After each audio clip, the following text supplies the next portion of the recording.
இப்ப மட்டும் நீ என்ன திரும்பி பார்க்கல, நான் இதே இடத்துல என்ன நானே அழிச்சுப்பேன்.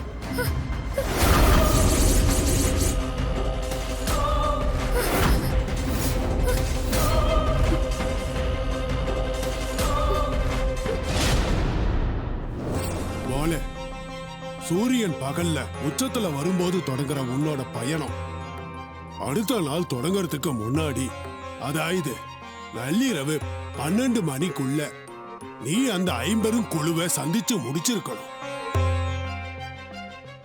துஷ்ட சக்தி உன்னோட நேரத்தை வீணடிக்கவும் உன்னோட கவனத்தை திசை திருப்பவும் நிறைய ஆபத்துகளை ஏற்படுத்தும் போல.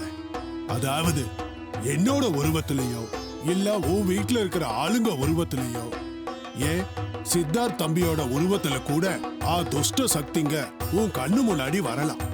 வந்து அவங்களுக்கு முடியாத மாதிரியும் உன்னை காப்பாத்துற மாதிரியும் நீ பயணத்தை தடுக்க முயற்சிக்கும்.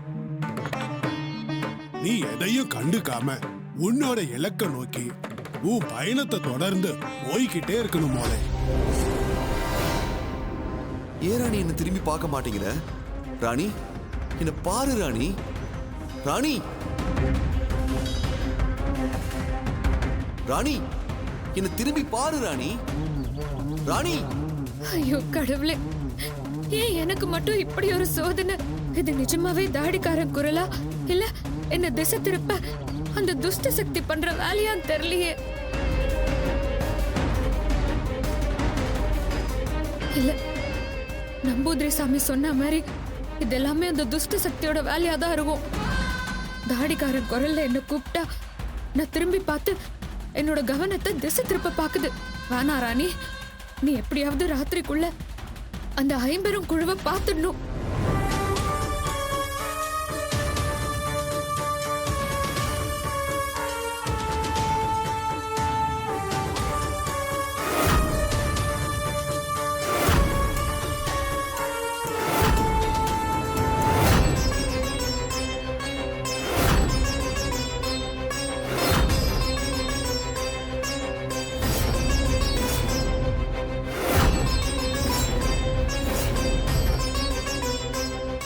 என்னோட மனசு படுற பாடு உனக்கு புரியும் நினைக்கிறேன் அத்தா. 1000 கண்ணுல ஒரு கண்ணு அந்த குரல் என் தாடிகாரனோட இல்லாம அந்த துஷ்ட சக்தியோட வேலையா இருந்தா அந்த மாயைய நீ அழிச்சிரு.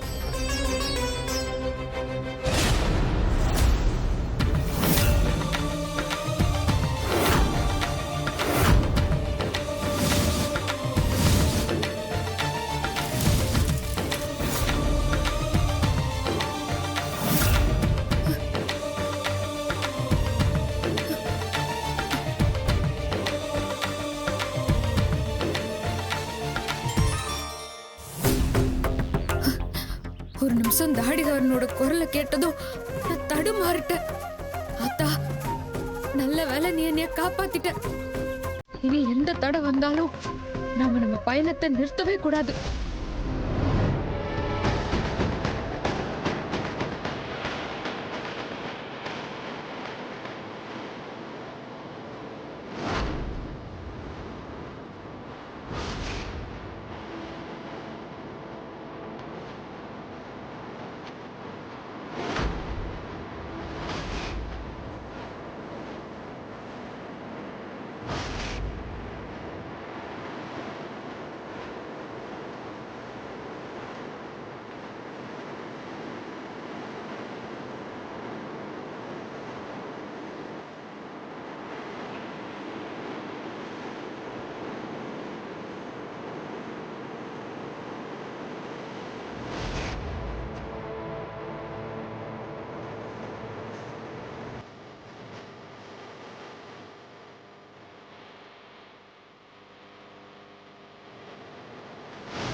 ஆத்ம ஞான விரதம் தொடங்கிருச்சு. இனி எந்த ஒரு சூழ்நிலையிலயும் தடை இல்லாம அது நடக்கணும். அதனால நாம பூஜையெல்லாம் ஆரம்பிக்கலாம். இறந்து போன சித்தார்த் அம்மா அன்னலட்சுமியோட படமும் பொம்மையோட படத்தையும் கொண்டு வாங்க.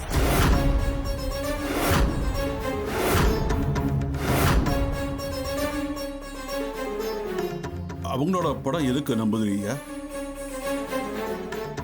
நாம சாதாரணமா பூஜை பண்ணாலே நம்ம முன்னோர்களோட ஆசீர்வாதம் இருக்கணும்னு நினைப்போம். இது வாழ்வா சாவாங்கிற போராட்டம். அப்படிப்பட்ட பூஜைக்கு அவங்களோட துணை நமக்கு கண்டிப்பா ஆயிட்டு வேணும். இதோ எடுத்துட்டு வர சொல்றேன். அம்மா வளரு, போ போட்டோ கொண்டு வா. சரிம்மா.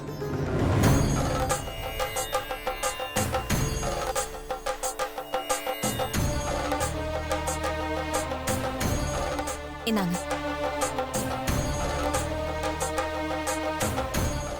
ஏற்கனவே இருக்கிற பேங்க பத்தாதுன்னு இந்த நம்பூதிரி அந்த அன்னலட்சுமியையும் வர வைக்க போறானா? நீ எத்தனை பேரை வேணாலும் கூப்பிடு. என் பையன் அகோர அதிபதி அந்த பொம்மையையும் விட மாட்டான், இந்த ராணியையும் சும்மா விட மாட்டான்.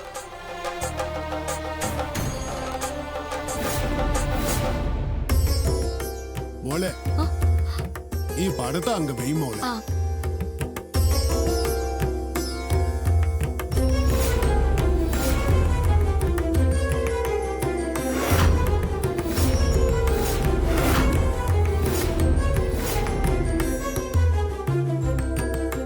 அம்மா, பெரிய மஞ்சள்ல கூம்பு செய்ய சொல்லியிருந்தேன், அதை செஞ்சிட்டீங்களா?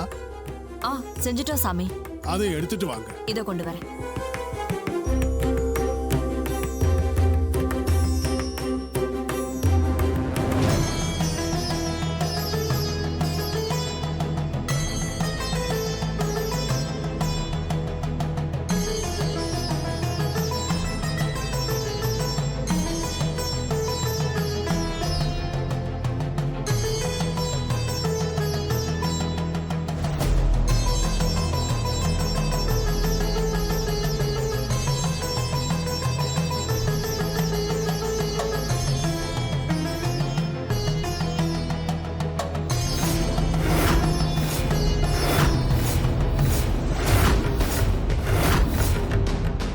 நம்பூதிரி, இதை எதுக்காக செய்ய சொன்னீங்க? மாண்டவரை மேல வைக்கும் யோகத்துக்காக தான் இதனை நான் செய்ய சொன்னேன். பாவ ராணி இந்த மாதிரி நேரத்துல இப்படி ஒரு விரதம் இருந்து காட்டுக்குள்ள போயிருக்கா. ஆமாங்க, நம்மளால அவ கூட போக முடியாத சூழ்நிலையை ஆண்டவன் கொடுத்துட்டானே. அம்மா, நீங்க ஏன் 2 பேரும் வருத்தப்படுறீங்க? பொம்மி எப்பவும் ராணி கூடவே தான் இருப்பா. இல்லாம இப்படி ராணியோட குலதெய்வமே பொம்மி தானே. தாத்தா, எனக்கும் அண்ணி தனியா போறாங்களே, நம்ம யாரும் கூட போலேங்கிற வருத்தம் இருந்துச்சு. ஆனா இப்ப அத்தையும் தாமரை அக்காவும் சொன்னது மனசுக்கு கொஞ்சம் ஆறுதலா இருக்கு. கண்டிப்பா பொம்மி அண்ணியும் ராணி அண்ணி கும்பிடுற சிவனும் அவங்க கூட இருப்பாங்க.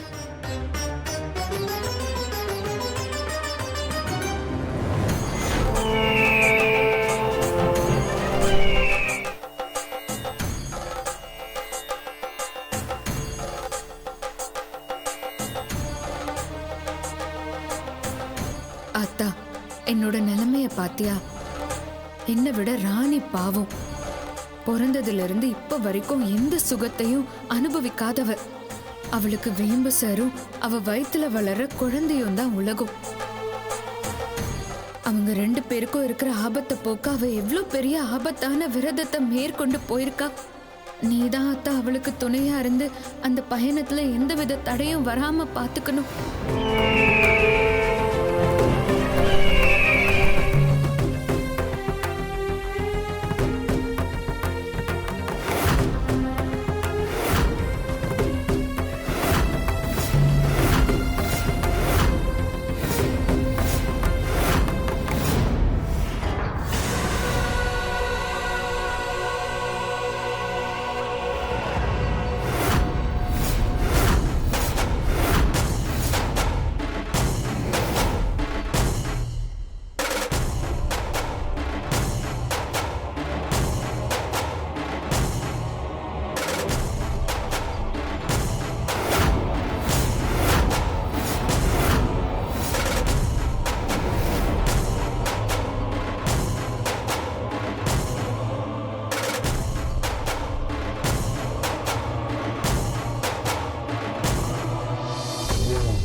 நிர்விகற்ப சமாதி, எதற்காக என்னை அழைத்தீர்கள்?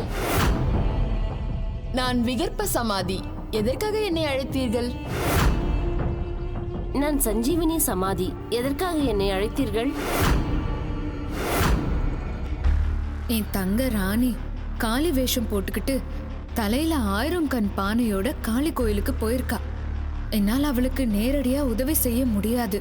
அவ காளி கோயிலுக்கு போய் சேர்ற வரைக்கும் நான் அவ முகத்தையோ அவ என்னோட முகத்தையோ பார்க்கவே கூடாது. ஆனா அவளோட பயணத்தை தடுக்க துஷ்ட சக்திகள் முயற்சி பண்ணிட்டு தான் இருக்கு. அதெல்லாம் முறியடிச்சு அவ எப்படியாவது 50 குழுவை பார்த்தாகணும். அதுக்கு நீங்க 3 பேரும் தான் அவளுக்கு உதவியா இருக்கணும். அதுக்காக தான் நான் உங்களை கூப்பிட்டேன். தயவு செஞ்சு எனக்காக என் தங்கையோட பயணத்துக்கு உதவி பண்ணுங்க. நீ கவலைப்படாத பொம்மி. புனித ஆத்மாவான நீ எங்க கிட்ட வச்ச வேண்டுதல நாங்க 3 பேரும் சேர்ந்து நிறைவேற்றுவோம். ஆனால் நாங்கள் திரும்பி வரும் வரைக்கும் காயகல்ப சமாதியை உருவாக்கி அதில் நீ இருந்து எங்களை இயக்கினால் மட்டும்தான் எங்களுக்கு அந்த துஷ்ட சக்திகளை எதிர்க்கும் அதீத சக்தி கிடைக்கும். ஆமா மம்மி, அதுக்கான வேலையை தொடங்கு. நாங்க ராணிக்கு பாதுகாப்பா இருப்போம்.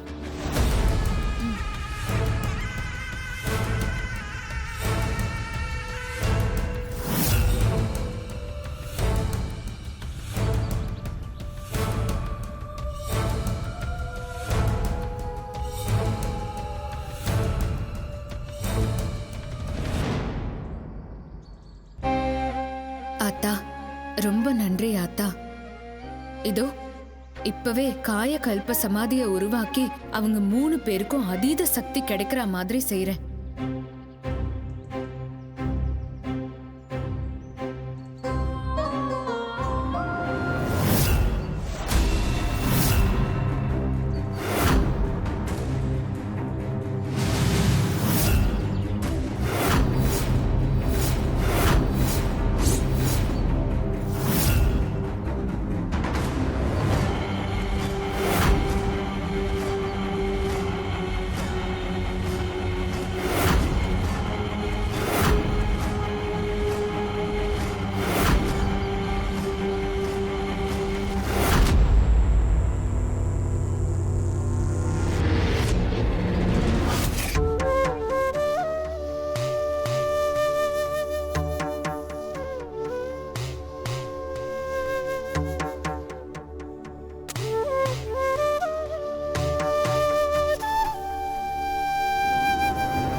என்ன பண்ணாலும் இதுங்களை ஒண்ணும் பண்ண முடியாத போல இருக்கே. இதுங்க எல்லாம் சேர்ந்துக்கிட்டு எப்படி பூஜையை நடத்துறாங்க பாரு. இந்த நம்பூதிரி வேற இந்த வீட்டுக்குன்னே நேர்ந்து விட்டவன் மாதிரி இவங்களுக்கு ஆதரவா தன்னோட உயிரை பத்தி கூட கவலைப்படாம இவ்வளவு சீரியஸா பூஜை பண்ணிட்டு இருக்கான். போற போக்க பார்த்தா இதுலயும் அந்த ராணி தான் ஜெயிப்பா போல இருக்கு. ஷோ, இந்த விஷயத்தை எப்படியாவது தமன்னா கிட்ட சொல்லி, மந்திரவாதின்னு சொல்லி சுத்திட்டு இருக்காரு அந்த கமண்டலன், அவர்கிட்ட இந்த விஷயத்த சொல்லி ஏதாவது செய்யணும். அப்பதான் அவர் ஏதாவது பண்ணி இந்த பூஜையை நிப்பாட்டுவாரு. ஷோ, இவ்வளவு நேரம் ஆச்சு. இந்த தமன்னா ரூம்ல என்ன பண்ணிட்டு இருக்கா?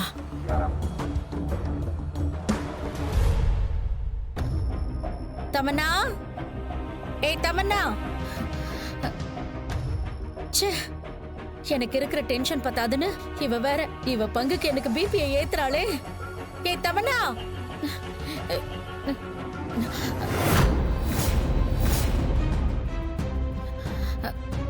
போனை இங்க வச்சுட்டு இவ எங்க போய் தொலைஞ்சான்னு தெரியலையே.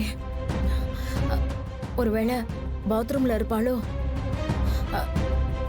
தமன்னா, தமன்னா, தமன்னா, தமன்னா, என்ன எதுவும் பேச மாட்டேங்கிறா?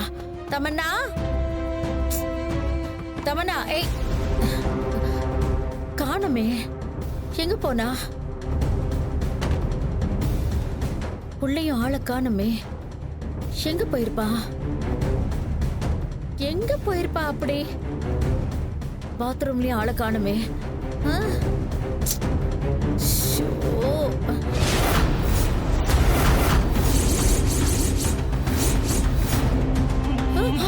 அச்சச்சோ, இவ்வளவு நேரம் இங்க தானே இருந்தது, இப்ப எங்க மாயமா மறைஞ்சு போச்சு? எப்படி போச்சு? ஷிஷோ, ரூம்ல இருந்து தமன்னாவையும் காணும், நான் பார்த்த செல்போனையும் காணும். எதுக்கும் அவளுக்கு போன் பண்ணி பாப்போம்.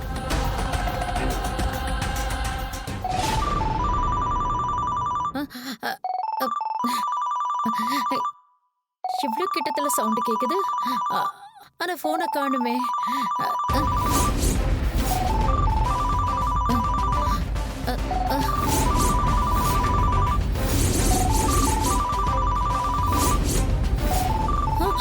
ஐயோ, போனை காணோம், ஆனா சவுண்ட் மட்டும் கேக்குது.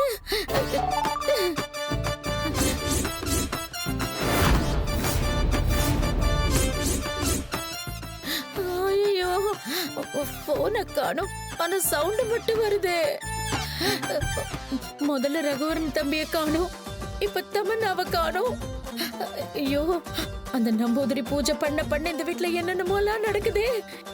ஐயோ, இதுக்கப்புறம் நாம இங்க இருந்தா லிஸ்ட்ல அடுத்தது நாமளா கூட இருக்கலாம். ஐயோ, இனிமே இந்த வீட்டுல இருக்க கூடாது. உடனே போய் அந்த கமெண்ட்ல என்ன பாப்போம்.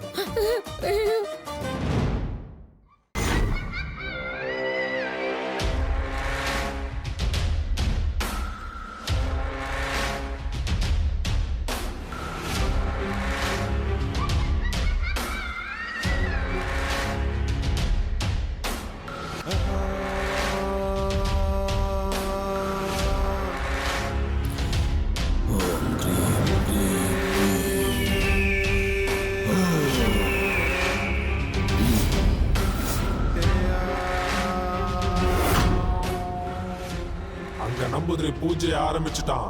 ராணி ஆயிரங்கன் பானையோட காளி கோயிலை நோக்கி போயிட்டு இருக்கா. பொம்மி ராணிக்கு உதவியா இருக்கணும்னு 3 சமாதிகளை உயிர்ப்பிச்சு அனுப்பியிருக்கா. அவங்க 3 பேரும் வேலையை ஆரம்பிச்சுட்டாங்க. போற போக்கு பார்த்தா அவங்க எடுத்த காரியத்தை வெற்றிகரமா முடிச்சிட்டு ரூம் கட்டுப்பாட்டுல இருக்கிற சித்தார்த்தை மீட்டுட்டு போயிருவாங்க போல இருக்கே. என்ன சொல்ற? ஆமா, அவங்க 3 பேருமே நம்பிக்கையோட எல்லா வேலையும் செஞ்சுட்டு இருக்காங்க. அது மட்டும் இல்ல, அந்த பொம்மையும் நம்பூதிரியும் ஒரே நேரத்துல தன்னுடைய ஆத்ம சக்தியை வெளிப்படுத்துறதுனால அவங்களுடைய வீரியம் ரொம்பவே அதிகமா இருக்கு. நாம அவங்களோட காரியத்தை தடுக்கணும்னா பொம்மி நம்பூதிரி இவங்களோட ஆத்ம சக்தியை தடுத்து நிறுத்தணும். அப்பதான் ராணியோட பயணத்துல இடையூறு ஏற்படும். அப்பதான் அவங்களோட சக்தியும் பலவீனமாகும். நீ நினைச்சதை உன்னால சாதிக்க முடியும்.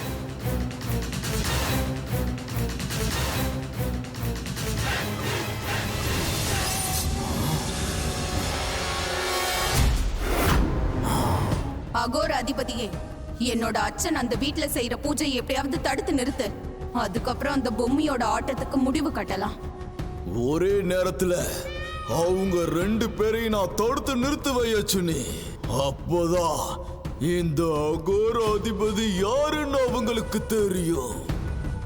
ராணி அளிக்கிற வேலையை அந்த கமண்டலம் பார்த்துப்பான்.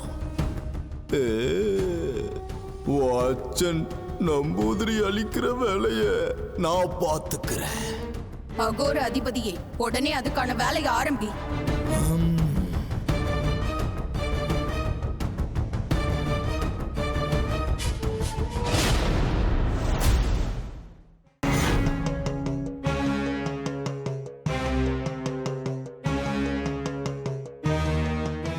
மாய உலக அதிபதியாக எனக்கு பெரிய வாய்ப்பு கிடைச்சிருக்கு. அதை எப்படியாவது நான் சரியா பயன்படுத்திக்கணும்.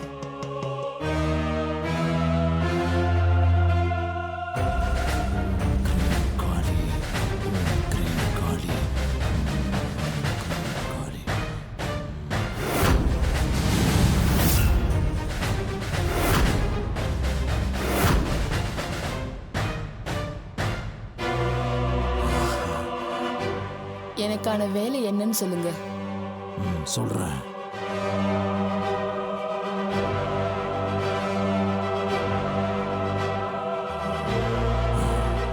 ராணிய காட்டு.